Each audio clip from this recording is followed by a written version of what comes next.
Marjorie Taylor Greene continues to dominate the news cycle. Let's turn to this. This clip came out yesterday, but she's been in the news because essentially Free Speech for the People, which is an election reform, campaign reform organization, filed a lawsuit against her in Georgia, basically saying that she should not be eligible to run for re-election because of her comments about January 6th, and that essentially she'd violated her oath of office by being an undemocratic fascist. I mean, yes, but I would argue a majority of Republicans also fall under that umbrella. There's just a focus on her based on her outsized influence in the Republican Party because of the amount of donations she receives. And she's also really the figurehead for the Trump constituency that a lot of people in Washington are uncomfortable with reckoning with. Yeah, she's really the leader in the battle of ideas for the Republicans.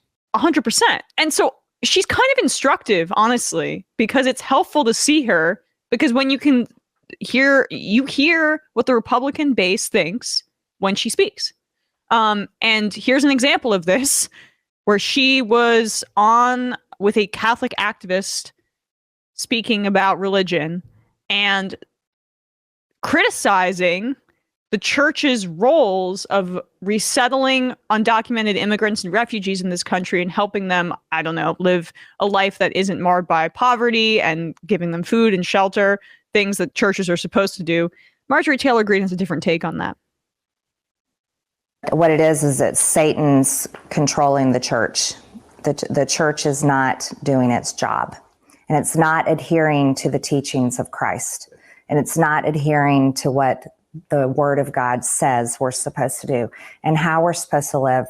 And what they're doing by saying, oh, we have to love these people and take care of these migrants and love one another. This is loving one another. Yes, we are supposed to love one another, but their definition of what love one another means destroying our laws. It means completely perverting what our Constitution says. It means taking unreal advantage of the American taxpayer. And it means pushing a globalist policy on the American people and forcing America to become something that we are not supposed to be.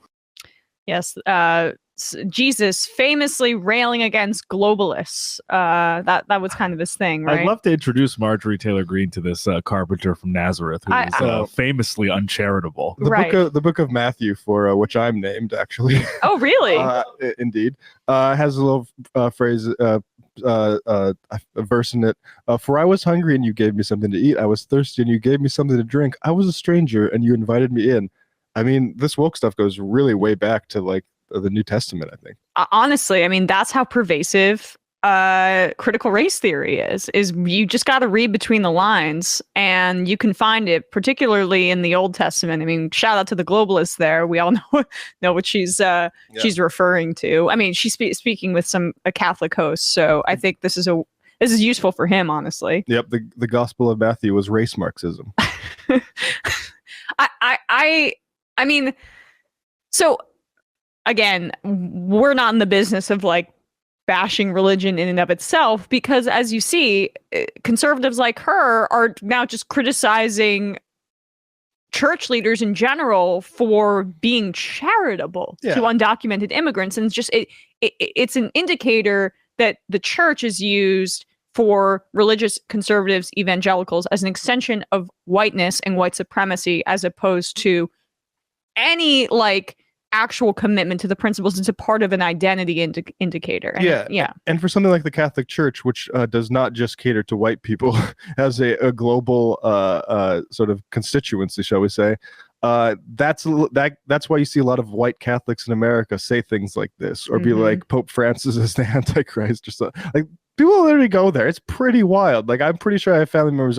We don't really talk about this stuff anymore, but like, I have a sense that there's some email chains going around with like certain types of things about Pope Francis being like too into non-whites, basically. Well, because he's been at least economically progressive in some of his rhetoric. The climate change stuff. Doesn't, think gay people should be stoned, for example. So that apparently means you're in bed with, but like that, this guy is using her as an opportunity probably to go after evangelical Protestants in the country if he's a Catholic host. So there's like a dip, but that's not really the interesting part of it to me. What is interesting, one, is how she's insane. She's absolutely insane. Two, how this is very much in keeping with the base of the Republican Party. And three, how hypocrisy shaming these folks does nothing. I mean, we can call out how Jesus was pro-refugee and pro-socialism and against everything they stand for until we're blue in the face, but it really doesn't matter. They want to use the institutions of churches to push for their bigotry, and those areas are in hotbed of conservative thought. So it's a vehicle to push for your conservative beliefs. It's more fertile ground. And frankly, their complete lack of tether to any moral consistency or logical consistency should be instructive. There's no way to win a battle with them on those terms. You just have to beat them. You just have to beat them electorally in the public space with ideas, as opposed to wagging your finger at them, because they literally do not care. A church is doing charitable work for undocumented immigrants, refugees, etc. Oh, that they're working on behalf of Satan. Like, that is something that we should all internalize. It should be an opportunity. Yeah, right. Like for the Democrats, like it is completely insane, and it is. Yeah, I mean, it's like you need to use their insanity as a wedge issue at a certain point. Yes. But don't worry. Politico is reporting a week ago, Democrats realized that it might be a good idea to fight back against some of these bills that are coming up in the state houses against critical race theory and gay people, trans people, etc. Anti-abortion. Yeah. Well, I mean, another case of not understanding the stakes, but when all the people were saying, yeah, you don't want to give the crazies any oxygen. It's like the crazies are attacking public schools. Yeah. Right? It's already happening.